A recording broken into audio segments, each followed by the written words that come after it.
Hari, BJP സ്ഥാനാർത്ഥി പട്ടിക, അതേപോലെ BDJSന്റെ സ്ഥാനാർത്ഥി പട്ടികയൊക്കെ നാളെ ആകുമ്പോഴേക്ക് തയ്യാറാവുമോ?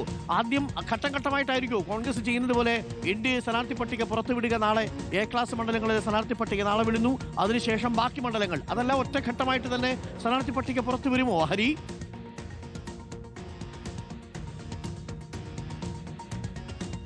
അരുൺ, നാളെ തന്നെ ആദ്യഘട്ട സ്ഥാനാർത്ഥി പട്ടിക പുറത്തു വരും എന്നുള്ളതാണ് നമുക്ക് മനസ്സിലാക്കാൻ സാധിക്കുന്ന പ്രധാനപ്പെട്ട മണ്ഡലങ്ങൾ. അതായത് കഴിഞ്ഞ ദിവസങ്ങളിൽ തീരുമാനമായ മണ്ഡലങ്ങളുണ്ട്. ആ മണ്ഡലങ്ങളുടെ കാര്യത്തിലാണ് പ്രത്യേകിച്ച് A ക്ലാസ് മണ്ഡലങ്ങൾ, അതായത് നേമം, വട്ടിയൂർക്കാവ്, മഞ്ചേശ്വരം, കഴക്കൂട്ടം, കാട്ടാക്കട അടക്കമുള്ള മണ്ഡലങ്ങളാണ് ഇക്കാര്യത്തിൽ തീരുമാനമായിരിക്കുന്നത്. ആ മണ്ഡലങ്ങളുടെ കാര്യത്തിൽ, അതായത് എത്ര മണ്ഡലങ്ങൾ ആണ് നാളെ പ്രഖ്യാപിക്കുക എന്നുള്ള കാര്യത്തിൽ ഔദ്യോഗിക തീരുമാനത്തിലേക്ക് അല്ലെങ്കിൽ ഔദ്യോഗികമായ അങ്ങനെ ഒരു അറിയിപ്പ് ലഭിച്ചിട്ടില്ല. പക്ഷെ ഒരു കാര്യം ഉറപ്പാണ്, BJP A ക്ലാസ് മണ്ഡലമായി തീരുമാനിച്ചിരുന്ന ഒരു 35ഓളം മണ്ഡലങ്ങളുണ്ട്. ആ മണ്ഡലങ്ങളുടെ കാര്യത്തിൽ ഒരു പ്രഖ്യാപനം നാളെ ഉണ്ടാകുമെന്നുള്ളതാണ് ഈ ഘട്ടത്തിൽ നമുക്ക് മനസ്സിലാക്കാൻ സാധിക്കുന്നത്. ഏറ്റവും പ്രധാനമായിട്ട് നേമത്തെ രാജീവ് ചന്ദ്രശേഖർ സ്ഥാനാർത്ഥിത്വം ഉറപ്പിച്ചിട്ടുണ്ട്. ഒപ്പം തന്നെ വട്ടിയൂർക്കാവ് മണ്ഡലത്തിൽ നേരത്തെ തന്നെ ആ കാര്യത്തിൽ ഒരു തീരുമാനമെത്തി. ചുവരെഴുത്ത് അടക്കമുള്ള കാര്യങ്ങൾ പൂർത്തീകരിച്ചിരുന്നു. R ശ്രീലേഖയാണ് വട്ടിയൂർക്കാവിലെ സ്ഥാനാർത്ഥി. അതേസമയം കഴക്കൂട്ടത്ത് മുൻ കേന്ദ്ര സഹമന്ത്രിയായിട്ടുള്ള V മുരളീധരൻ സ്ഥാനാർത്ഥിത്വം ഉറപ്പിച്ചിട്ടുണ്ട്.